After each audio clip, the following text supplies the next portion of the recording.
Good morning students. In last few lectures we have started a point inheritance and their related types.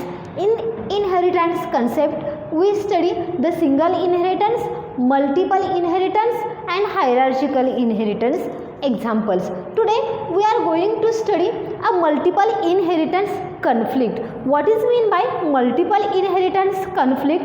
In multiple inheritance there are more than one base classes and only one derived class which is designed from that classes. For example, here base 1 is one base class and base 2 is another base class. Using these two base classes we design a one derived class.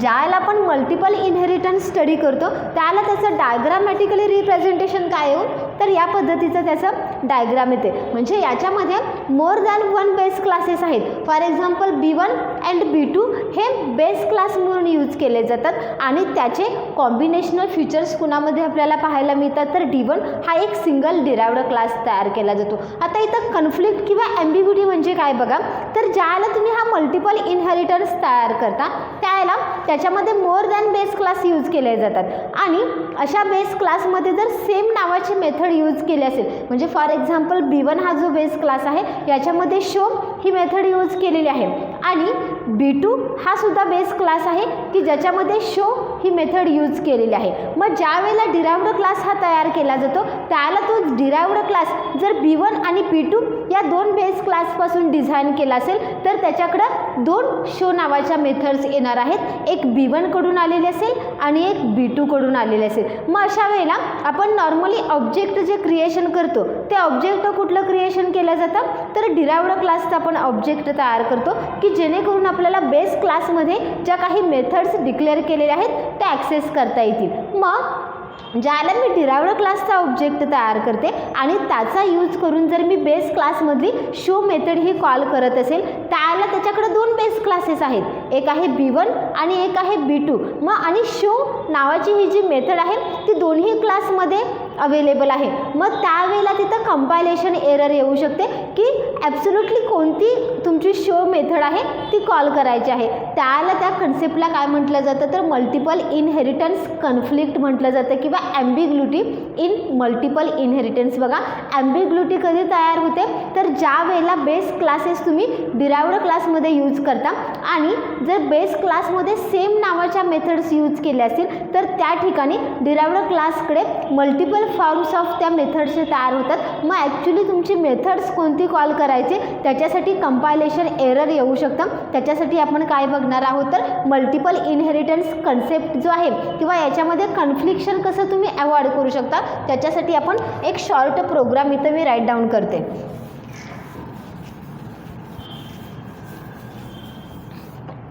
C here class base 1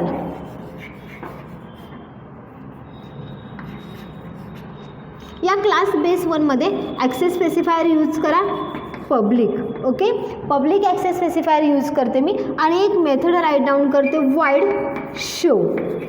okay आणि मी या मेथडमध्ये एक simple statement write down करते C out base class method base 1 method.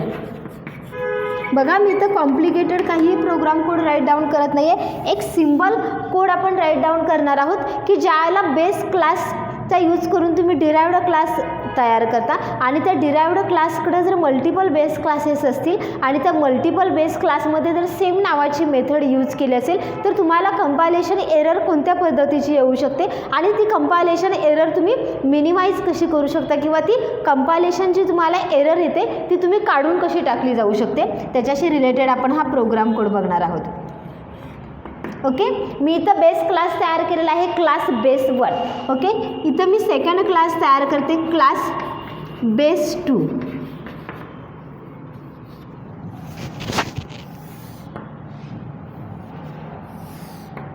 आता class base 2 public access specifier use करा आणि मी इथं सेम नावाची मेथड यूज करते void show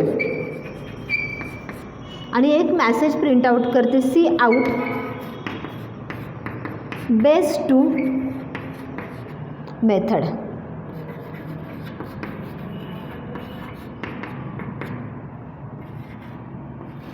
curly bracket complete, class definition complete. Okay, आता माझ्याकडे दोन बेस क्लासेस तयार झालेले आहेत. एक क्लास आहे बेस 1 आणि सेकंड वन आहे बेस 2. आपण कोणता इनहेरिटन्स बघतो तर multiple inheritance. In multiple inheritance the derived class is created by using more than one base classes. आता मी इथं डिराइव्ड क्लास तयार करते, क्लास D1. ओके, किंवा क्लास डिराइव्ड म्हणूया आपण, क्लास डिराइव्ड. ओके, आणि हा क्लास डिराइव्ड कुणापासून डिझाईन करण्यात आलेला आहे तर base class base 1 and base 2. So right here public access specifier first, public base 1 comma public base 2. Okay, definition of derived class. आता याच्यामध्ये मी त्याची एक स्वतःची मेथड राईट डाऊन करते, void get, आणि मॅसेज प्रिंट आउट करते, C out derived class derived method. Okay, आता इथं माझे क्लासेस क्रिएशनचं काम कंप्लीट झालेलं आहे. केअरफुली बघा एक्झाम्पल. फर्स्ट मी तयार केलेलं आहे बेस 1 की ज्याच्यामध्ये void show नावाची मेथड यूज केलेली आहे. सेकंड क्लास तयार केलेला आहे बेस 2 की ज्याच्यामध्ये सुद्धा मी सेम नावाची मेथड कॉल केलेली आहे void show. आणि मी थर्ड क्लास तयार केलेला आहे क्लास डिराइव्ड की जो कुणापासून तयार झालेला आहे base class 1 and base class 2. आता ह्या डिराइव्ड क्लासकडे काय कोणकोणते डेटा फंक्शन्स आलेले आहेत बघा. त्याच्यात स्वतःचं एक डेटा फंक्शन आहे गेट नावाचं, ते त्याच्याकडे अवेलेबल आहे. प्लस बेसमध्ये जी मेथड यूज केलेली आहे शो, ही मेथड त्याला इनहेरिटन्स करायला चान्स मिळालेला आहे, ती मेथड ॲक्सेस करायचा चान्स आहे. त्याच्यानंतर बेस 2 मध्येही मी शो नावाची मेथड डिक्लेअर केलेली आहे. म्हणजे डिराइव्ड क्लासचा ऑब्जेक्ट जो मी तयार करणार आहे तो बेस क्लासची ही मेथड ॲक्सेस करू शकणार आहे आणि डिराइव्ड क्लासची. पण प्रॉब्लेम कुठे येणार आहे बघा. मी आता इथं void मेन फंक्शन कॉल करते माझं, void मेन. आपण नॉर्मली ऑब्जेक्ट कुणाचा तयार करतो इनहेरिटन्समध्ये तर जे काही तुम्ही डिराइव्ड क्लासेस तयार करता त्याचा आपण ऑब्जेक्ट तयार करतो. सो डिराइव्डचा D1 हा मी ऑब्जेक्ट तयार करते, डिराइव्ड D1. ओके, आता मी फर्स्ट आपण कॉल कुणाला करते तर डिराइव्ड क्लासमधली जी गेट नावाची मेथड आहे तिला कॉल करते D1 डॉट गेट. ओके, तिला कॉल केलं जाईल. आता मी असं राईट डाऊन करते की D1 डॉट शो. बघा प्रॉब्लेम कुठे येणार आहे. आता मी ज्याला D1 डॉट गेट असं कॉल करते मेथड, त्याला ती मेथड कुठली कॉल केली जाणार आहे तर डिराइव्ड क्लासमध्ये गेट नावाची मेथड मी मेन्शन केलेली आहे, तिला कॉल केला जाईल. Okay, no compilation error. But when I call D1 dot show, आता D1 डॉट शो ज्याला मी कॉल करते त्याला शो ही मेथड कुठं डिक्लेअर केली हो तर बेस क्लास 1 मध्ये सुद्धा डिक्लेअर केलेली आहे आणि बेस 2 मध्ये सुद्धा डिक्लेअर केले. मग अशा वेळेला त्याच्याकडे 2 कॉपीज असणार आहेत शो मेथडच्या. एक आलेली असणार आहे बेस 1 पासून आणि सेकंड वन आलेली असणार आहे बेस 2 पासून. मग इथं त्याचं कन्फ्युजन तयार होणार आहे आणि तिथं तुम्हाला काय होणार आहे कंपायलेशन एरर येणार आहे आणि तुमचा प्रोग्राम एक्झिक्यूट होणार नाही आहे नेक्स्ट लेवलला. मग ही कंपायलेशन एरर मिनिमाइज करण्यासाठी तुम्हाला तिथं मेन्शन करावं लागणार आहे की ॲक्च्युली शो नावाची मेथड कुठून कॉल करायची आहे. बेस 1 मध्ये डिक्लेअर केलेली शो नावाची मेथड कॉल करायचे का बेस 2 मध्ये डिक्लेअर केलेली शो नावाची मेथड कॉल करायची आहे. त्याच्यासाठी इथं आपल्याला स्कोप रिझोल्युशन ऑपरेटर जे आपण शिकलो ते यूज करावं लागणार आहे आणि त्याचा यूज करून तुम्ही काय करू शकता कोणत्या क्लासमधली मेथड यूज करायचे. जर मी या पद्धतीनं स्टेटमेंट राईट डाऊन केलं तर इथं मला एरर मेसेज येणार आहे आणि तुमचं कंपायलेशन तिथं स्टॉप होणार आहे आणि तुम्हाला आउटपुट दिसणार नाही. पण जर मी या पद्धतीनं कॉल केलं D1 बेस 1 डॉट शो तर मला कंपायलेशन एरर येणार नाही आहे, माझा प्रोग्राम एक्झिक्यूट केला जाईल. बघा हे मला एरर मिनिमाइज करण्यासाठी, ही एरर जी आहे ती अवॉइड करण्यासाठी मी काय केलं ऑब्जेक्ट इथं कुणाचा यूज केला आहे D1च यूज केला आहे. म्हणजे जो आपण डिराइव्ड क्लास डिझाईन केलेला आहे त्या डिराइव्ड क्लासचाच मी ऑब्जेक्ट यूज केलेला आहे आणि त्याच्यानंतर काय यूज केलं तर स्कोप रिझोल्युशन ऑपरेटर. आपण स्कोप रिझोल्युशन ऑपरेटरबद्दल बघितले की method declared inside the class definition and method declared outside the class definition. ज्यावेळेला तुम्ही एखादी method outside the class declaration करता त्याला ती मेथड जी आहे ती कोणत्या क्लासमधून आलेली आहे त्याच्यासाठी आपण काय करतो तर तिथे स्कोप रिझोल्यूशन ऑपरेटरचा यूज केला जातो. इथं सुद्धा डिराइव्ड क्लास जो आपण डिझाईन केलेला आहे तो मोर दॅन वन बेस क्लासपासून डिझाईन केला आहे. मग अशा वेळेला सेम मेथड्स ह्या डिफरंट क्लासमध्ये डिक्लेअर केल्या जाऊ शकतात. मग त्याला तुम्हाला कंपायलेशन एरर येऊ नये त्यासाठी इथं काय करायचं तर स्कोप रिझोल्यूशन ऑपरेटरचा यूज करा आणि कोणत्या क्लासमधली तुम्हाला बेस मेथड यूज करायची आहे त्या क्लासचं नेम आणि त्याच्यानंतर त्या मेथडचं नेम या पद्धतीनं जर तुम्ही तिथं प्रिंट आऊट केलं तर तुम्हाला कोणताही कंपायलेशन एरर येणार नाही आणि तुमचा प्रोग्राम एक्झिक्यूट केला जाईल. मी इथं काय राईट डाऊन केलं तर D1 त्याच्यानंतर स्कोप रिझोल्यूशन ऑपरेटर आणि बेस 1 डॉट शो म्हणजे इथं डिराइव्ड क्लासच्या ऑब्जेक्टचा यूज करून माझी बेस क्लास 1 मधली जी मेथड आहे शो नावाची ती कॉल केली जाईल. जर तुम्हाला बेस 2 मधली शो मेथड कॉल करायची असेल तर so right here D1 scope resolution operator base 2 dot show. Okay, त्याला तुमची बेस 2 क्लासमधली मेथड कॉल केली जाईल. लक्षात आलं की तुमचं मल्टिपल इनहेरिटन्समध्ये कन्फ्लिक्शन होऊ नये त्यासाठी तुम्ही काय करू शकता तर स्कोप रिझोल्यूशन ऑपरेटरचा यूज करा आणि कोणत्या क्लासमधली कोणती मेथड तुम्हाला कॉल करायची आहे हे तुम्ही तिथं मेन्शन करू शकता. लक्षात आलं तुमच्या की आपण हा प्रोग्राम्स कशासाठी घेतला होता जे काही आपण मल्टिपल इनहेरिटन्स स्टडी केले ते मल्टिपल इनहेरिटन्समध्ये कन्फ्लिक्शन येऊ नये सेम नावाच्या मेथड जर तुम्ही यूज करत असाल तर त्या ठिकाणी ज्यावेळेला तुम्ही अशा मेथड्सला कॉल करता त्याला तिथं तुम्हाला कंपायलेशन एरर येते. मग ती एरर अवॉइड करण्यासाठी तुम्ही स्कोप रिझोल्यूशन ऑपरेटरचा यूज करा आणि ज्या क्लासमधली तुम्हाला ती मेथड कॉल करायची आहे त्या क्लासचं नेम मेन्शन करा आणि कोणती मेथड कॉल करायची आहे ती मेथड मेन्शन करा. प्रोग्राम कोड जो आहे तो तुमच्या नोटबुकमध्ये राईट डाऊन करून घ्या.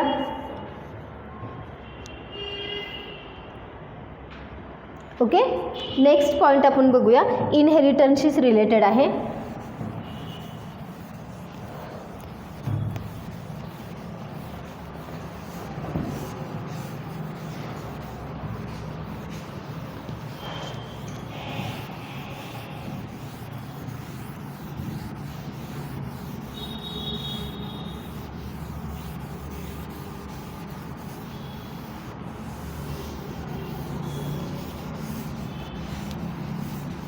Constructor and destructor in inheritance.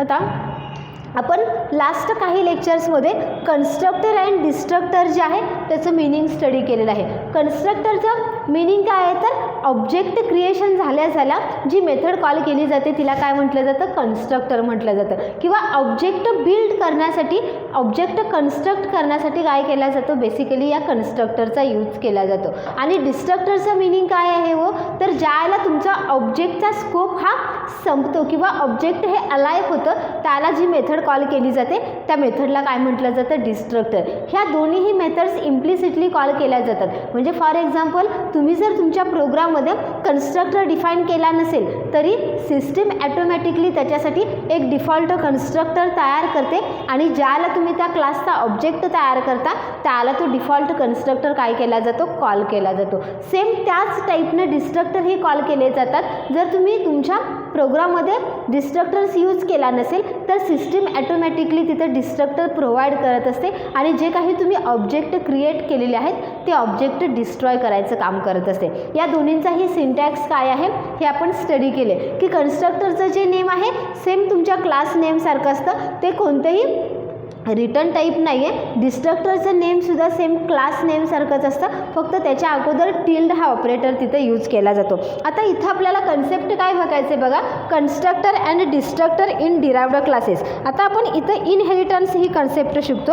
मग इनहेरिटन्समध्ये आपण बघितलं की बेस क्लासचे जे काही प्रॉपर्टीज असतील, बेस क्लासचे जे काही डेटा मेंबर्स असतील, डेटा मेंबर फंक्शन्स असतील, ते सगळेच्या सगळे कुणाला मिळत असतात हो, तर त्याच्यापासून जो तुम्ही डिराइव्ड क्लास तयार करता त्याला ते आपोआप मिळत जातं. मग आपण नॉर्मली इथं ऑब्जेक्ट ज्याला क्रिएशन करतो त्याला ऑब्जेक्ट कुणाचा तयार करतो, तर डिराइव्ड क्लासचा तयार करतो आणि त्याचा यूज करून आपण बेस क्लासचे data members and member functions access करतो. मग इथं कन्स्ट्रक्टर कधी कुणाचा कॉल केला जातो, तर ज्याला तुम्ही इनहेरिटन्स कन्सेप्ट बघताय त्याला आपण ऑब्जेक्ट जरी डिराइव्ड क्लासचं तयार करत असेल तरी सगळ्यात पहिल्यांदा कन्स्ट्रक्टर कुणाचा कॉल केला जातो, तर बेस क्लासचा कन्स्ट्रक्टर कॉल केला जातो आणि त्याच्यानंतर कुणाचा कन्स्ट्रक्टर कॉल होतो, तर डिराइव्ड क्लासचा कन्स्ट्रक्टर कॉल होतो. फॉर एक्झाम्पल मी इथं डायग्रामॅटिकली तुम्हाला मेन्शन करते.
इकडे लक्ष द्या. आपण कन्स्ट्रक्टर आणि डिस्ट्रक्टर ही कन्सेप्ट बघतोय. कन्स्ट्रक्टर म्हणजे काय, तर ऑब्जेक्ट क्रिएट झाल्या जी मेथड कॉल केली जाते त्याला आपण कन्स्ट्रक्टर म्हणतो. मग इनहेरिटन्समध्ये आपण काय बघतोय, तर इनहेरिटन्स अशी कन्सेप्ट आहे की ज्याच्यामध्ये मेजर जे काही क्लासेस असतील त्या क्लासपासून तुम्ही एक डिराइव्ड क्लास तयार करू शकता. मग ज्याला हा डिराइव्ड क्लास तयार केला जातो त्याला पहिल्यांदा कुणाला चान्स दिला जातो, तर बेस क्लासला चान्स दिला जातो. मग ज्याला तुम्ही कन्स्ट्रक्टर कॉल करता त्याला इथं आपण हे जे हायरार्ची घेतलेली आहे ती कुणाची आहे हो, तर मल्टी लेवल इनहेरिटन्स आपण शिकलेलो आहोत. मल्टी लेवल इनहेरिटन्समध्ये इथं इनहेरिटन्सच्या लेवल्स आहेत. म्हणजे फॉर एक्झाम्पल इथं मी बी लिहिलेला आहे म्हणजे हा बेस क्लास आहे. बेस क्लास मी इथं मेन्शन करते. हा डिराइव्ड 1 आहे, हा डिराइव्ड 2 आहे. इथं मी एक बेस क्लास तयार केलेला आहे की ज्याला नाव दिलेलं आहे क्लास बी. त्याच्यानंतर सेकंड क्लास तयार केलेला आहे डिराइव्ड 1 की ज्याला नाव दिलेलं आहे D1 की जो कुणापासून तयार झालेला आहे, या सिंगल बेस क्लासपासून तयार झालेला आहे. परत D2 हा क्लास मी तयार केलेला आहे की जो डिराइव्ड 2 आहे तो कुणाकडून तयार झालेला आहे, डिराइव्ड 1 पासून तयार झालेला आहे. या पद्धतीने इथं आपण मल्टी लेवल हायरार्ची तयार केली. मग ज्याला मी ऑब्जेक्ट तयार करते त्याला मी ऑब्जेक्ट कुणाचा तयार करणार आहे, जो माझा लास्ट डिराइव्ड क्लास असणार आहे मी त्याचा ऑब्जेक्ट तयार करणार आहे. म्हणजे D2 माझा जो क्लास आहे त्या क्लासचं मी ऑब्जेक्ट तयार करणार आहे. मग ज्याला मी डिराइव्ड क्लासचा ऑब्जेक्ट तयार करते त्याला कन्स्ट्रक्टर पहिल्यांदा कुणाचा कॉल केला जातो, तर जो बेस क्लास तुम्ही डिक्लेअर केला आहे त्या क्लासमध्ये जर तुम्ही कन्स्ट्रक्टर यूज केला असेल तर त्याचा कन्स्ट्रक्टर पहिल्यांदा कॉल होणार आहे. त्याच्यानंतर त्याच्यापासून जो डिराइव्ड क्लास तयार झाला आहे त्याचा कन्स्ट्रक्टर कॉल केला जाणार आहे आणि लास्टला डिराइव्ड 2चा ऑब्जेक्ट ज्याचा तुम्ही तयार केलेला आहे तो कन्स्ट्रक्टर कॉल केला जाणार आहे. म्हणजे कन्स्ट्रक्टर कॉल करण्याची ऑर्डर कशी आहे बघा थोडक्यात. तर पहिल्यांदा कन्स्ट्रक्टर हा बेस क्लासचा तयार केला जातो आणि त्याच्यानंतर डिराइव्ड क्लासचा कन्स्ट्रक्टर कॉल केला जातो आणि त्याच्याबरोबर अपोजिट हे डिराइव्ड क्लासचा ऑब्जेक्ट ज्याला तुम्ही तयार करता डिस्ट्रक्टर कुणाचा पहिल्यांदा कॉल केला जातो. ऑब्जेक्टमध्ये असेंडिंग ऑर्डर यूज केली जाते आणि ज्याला ऑब्जेक्ट डिस्ट्रॉय केले जातात त्याला सगळ्यात पहिल्यांदा ऑब्जेक्ट कुणाचा डिस्ट्रॉय केला जातो, तर डिराइव्ड क्लासचा ऑब्जेक्ट हा सगळ्यात पहिल्यांदा डिस्ट्रॉय केला जातो. त्याच्यानंतर त्याची वरची लेवल जी असेल, बेस क्लास असेल किंवा तोही एखादा डिराइव्ड क्लास असेल तर त्याचा डिस्ट्रक्टर नंतर कॉल केला जातो आणि सगळ्यात शेवटी तुमचा बेस क्लास जो आहे त्या बेस क्लासचा डिस्ट्रक्टर डिस्ट्रॉय केला जातो. बघा ऑर्डर परत एकदा लक्षात घ्या. ज्याला कन्स्ट्रक्टर कॉल केला जातो त्याला बेस क्लासचा कन्स्ट्रक्टर हा फर्स्ट कॉल केला जातो आणि त्याच्यानंतर डिराइव्ड क्लासचा कन्स्ट्रक्टर कॉल केला जातो. पण ज्याला ऑब्जेक्ट डिस्ट्रॉय केलं जातं त्यावेळेला डिराइव्ड क्लासचा ऑब्जेक्ट हा फर्स्ट डिस्ट्रॉय केला जातो आणि त्याच्यानंतर बेस क्लासचा ऑब्जेक्ट हा डिस्ट्रॉय केला जातो. हे तुमच्या लक्षात आलं. याच्याशी रिलेटेड आपण एक सिंपल प्रोग्राम कोड घेऊया म्हणजे तुमच्या लक्षात येईल की कन्स्ट्रक्टर पहिल्यांदा कुणाचा कॉल केला जातोय आणि डिस्ट्रक्टर पहिल्यांदा कुणाचा कॉल केला जातोय.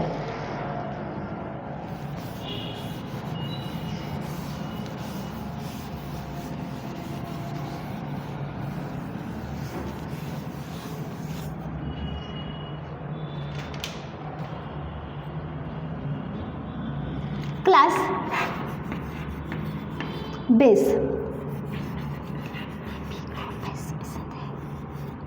पब्लिक.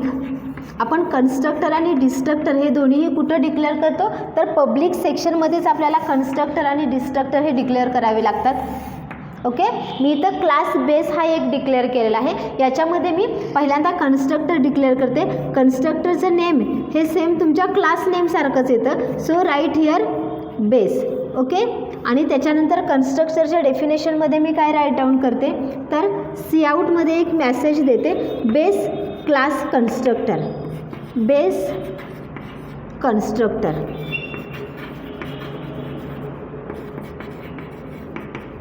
आता मी डिराइव्ड हा जो बेस आहे त्याचा मी डिस्ट्रक्टर कॉल करते, सेम नेम बेस, आणि तिथं C out message write down करते, बेस डिस्ट्रक्टर.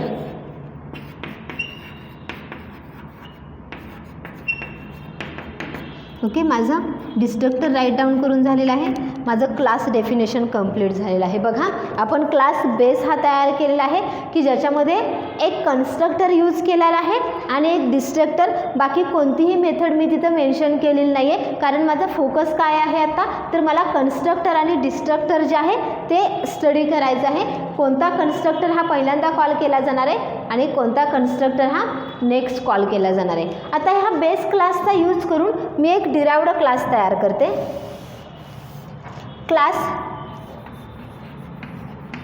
डिराइव्ड 1, त्याला मी नाव दिलं डिराइव्ड 1 की जो कुणापासून तयार झालेला आहे, पब्लिक बेस. बघा मी क्लास तयार केलेला आहे क्लास डिराइव्ड 1 की जो तयार कुणापासून झालेला आहे, तर बेस क्लास जो आपण तयार केलेला आहे आणि मी ॲक्सेस स्पेसिफायर यूज करते पब्लिक. आता याच्यामध्ये मी सुद्धा कन्स्ट्रक्टर यूज करणार आहे डिराइव्डचा D1. ओके, पब्लिक कन्स्ट्रक्टरला नाव द्या सेम क्लासचं नेमचं डिराइव्ड 1 आणि मी एक मेसेज प्रिंट आउट करते याच्यामध्ये, डिराइव्ड 1 कन्स्ट्रक्टर.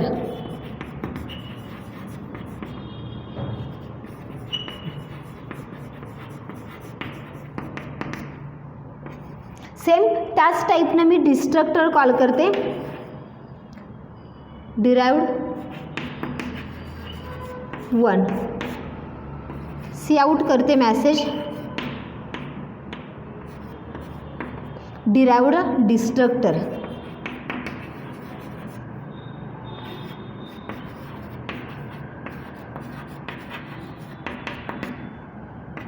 डिस्ट्रक्टरची डेफिनेशन संपली, क्लास डेफिनेशन कंप्लीट. ओके, आता मी अजून एक डिराइव्ड क्लास तयार करते की जो कुणापासून तयार झालेला असणार आहे, क्लास डिराइव्ड 1 पासून. क्लास डिराइव्ड 2 पब्लिक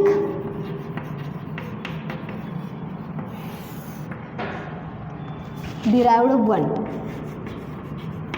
बघा आपण जे मल्टी लेवल इनहेरिटन्स बघतोय त्या टाईपचे एक्झाम्पल आहे आणि इथं बेस क्लास आणि डिराइव्ड क्लासचे कन्स्ट्रक्टर कसे कॉल करायचे ते आपण शिकते. पब्लिक याचा कन्स्ट्रक्टर मी कॉल करते डिराइव्ड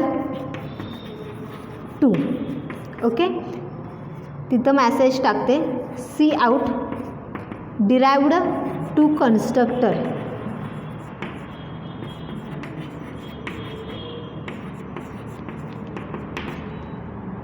त्याच्यानंतर त्याचाच डिस्ट्रक्टर कॉल करते डिराइव्ड टू आणि मॅसेज राईट डाऊन करते C out derived two destructor. Okay, डिस्ट्रक्टरची task complete, class definition complete. आता ही क्लास हायरार्ची कशी आहे, मल्टी लेवल आहे. बघा पहिल्यांदा बेस क्लास तयार होणार आहे बेस, त्याच्यापासून मी काय तयार करते डिराइव्ड 1 तयार करते आणि त्याच्यापासून मी काय तयार केलेलं आहे डिराइव्ड 2. म्हणजे डिराइव्ड 2चा ज्या वेळेला मी ऑब्जेक्ट तयार करेन त्यावेळेला त्याच्याकडे डिराइव्ह 1मध्ये ज्या मेथड्स कॉल केल्यात ते ॲक्सेस करायचे चान्स आहेत आणि प्लस बेस क्लासमध्ये ज्या मेथड्स मी यूज केल्यात ते ॲक्सेस करायचे चान्स आहेत. आता मी राईट डाऊन करते वॉइड मेन फंक्शन. आता वॉइड मेनमध्ये मी ऑब्जेक्ट कुणाचा तयार करणार आहे हो, तर मी लास्ट माझा डिराइव्ड क्लास कोणता आहे डिराइव्ड 2 आहे. मला ऑब्जेक्ट त्याचाच तयार करावा लागणार आहे की जेणेकरून त्याचा यूज करून मी डिराइव्ड 1च्या मेथड कॉल करू शकेल, बेस क्लासच्या मेथड कॉल करू शकेल आणि डिराइव्ड 2च्याही. मी ऑब्जेक्ट तयार करते डिराइव्ड 2 क्लासचा D2. ओके, ऑब्जेक्टला मी नाव दिलेलं आहे D2. तुम्ही ऑब्जेक्टला काहीही नेम देऊ शकता. ज्या पद्धतीनं तुम्ही बेस क्लास ज्या क्लासचा ऑब्जेक्ट तयार करता त्याच क्लासचा शॉर्ट फॉर्ममध्ये तुम्ही काय करू शकता त्या ऑब्जेक्टला नेम देऊ शकता. आता मी ज्या वेळेला D2चा ऑब्जेक्ट तयार करते त्यावेळेला इथं पहिल्यांदा कन्स्ट्रक्टर कुणाचा कॉल केला जाणार आहे तर बेस क्लासचा कन्स्ट्रक्टर कॉल केला जाणार आहे. त्याच्यानंतर डिराइव्ड 1चा कन्स्ट्रक्टर कॉल केला जाणार आहे आणि त्याच्यानंतर डिराइव्ड 2चा. आता हा जो प्रोग्राम मी राईट डाऊन केलेला आहे याचा आउटपुट बघा काय येणार आहे.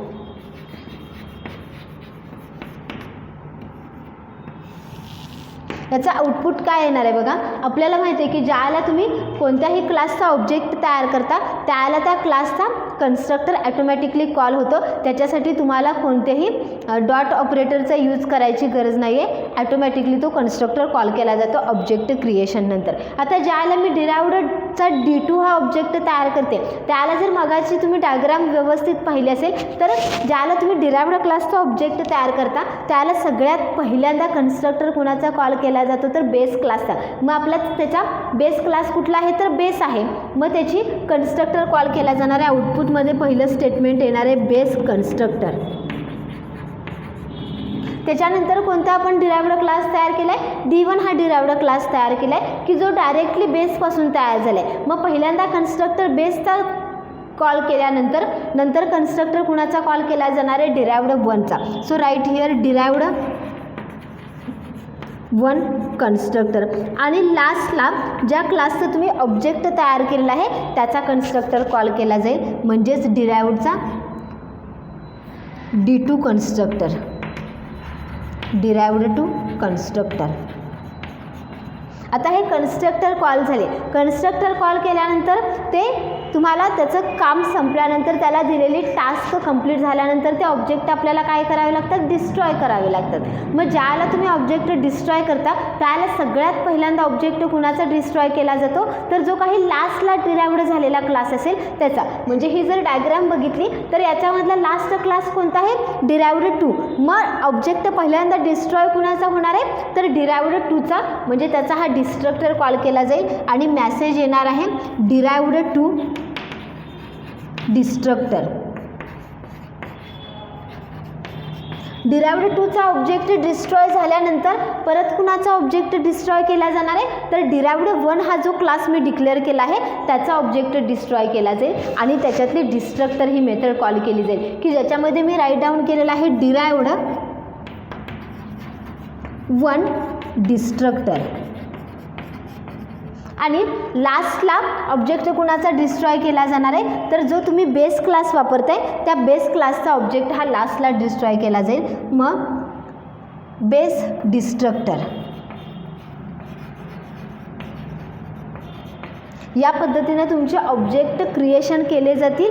त्या पद्धतीनं तुमचे कन्स्ट्रक्टर कॉल केले जातील आणि डिस्ट्रॉय करताना रिव्हर्स ऑर्डरनं डिस्ट्रॉय केले जातील. बघा परत एकदा सांगते की ज्याला तुम्ही इनहेरिटन्स कन्सेप्ट शिकता त्याला सगळ्यात पहिल्यांदा तुम्ही ज्याला ऑब्जेक्ट तयार करता डिराइव्ड क्लासचा त्याला कन्स्ट्रक्टर हा त्या तो जो क्लास डिराइव्ड आहे तो कुणापासून तयार झालेला आहे, त्या बेस क्लासचा कन्स्ट्रक्टर पहिल्यांदा कॉल केला जातो आणि त्याच्यानंतर डिराइव्ड क्लासचा कन्स्ट्रक्टर. आणि ज्याला तुम्ही ऑब्जेक्ट डिस्ट्रॉय करता त्याला पहिल्यांदा डिस्ट्रॉय ऑब्जेक्ट हा डिराइव्ड क्लासचा केला जातो आणि नंतर बेस क्लासचा. हे तीन आपण क्लासेस यूज केलेत. पहिला आहे जो बेस क्लास आहे, मग ज्याला कन्स्ट्रक्टर कॉलिंग केलं जाणार आहे त्याला सगळ्यात पहिल्यांदा कन्स्ट्रक्टर कुणाचा कॉल होणार आहे, बेस क्लासचा, त्याच्यानंतर डिराइव्ड 1चा आणि त्याच्यानंतर डिराइव्ड 2चा. आणि ऑब्जेक्ट डिस्ट्रॉय करू त्याला डिस्ट्रक्टर सगळ्यात पहिल्यांदा डिराइव्ड 1चा 2चा कॉल केला जाईल, त्याच्यानंतर डिराइव्ड 1चा आणि सगळ्यात लास्ट बेस क्लासचा डिस्ट्रक्टर जो आहे तो कॉल केला जाईल. लक्षात आलं तुमच्या की कन्स्ट्रक्टर कॉलिंगची ऑर्डर कशी आहे आणि डिस्ट्रक्टर कॉलिंगची ऑर्डर कोणत्या टाईपची आहे. हे एक्झाम्पल तुमच्या नोटबुकमध्ये राईट करून घ्या. आजचं लेक्चर जे आहे त्याचं लेक्चर आपण इथंच स्टॉप करूयात. Good bye, have a nice day.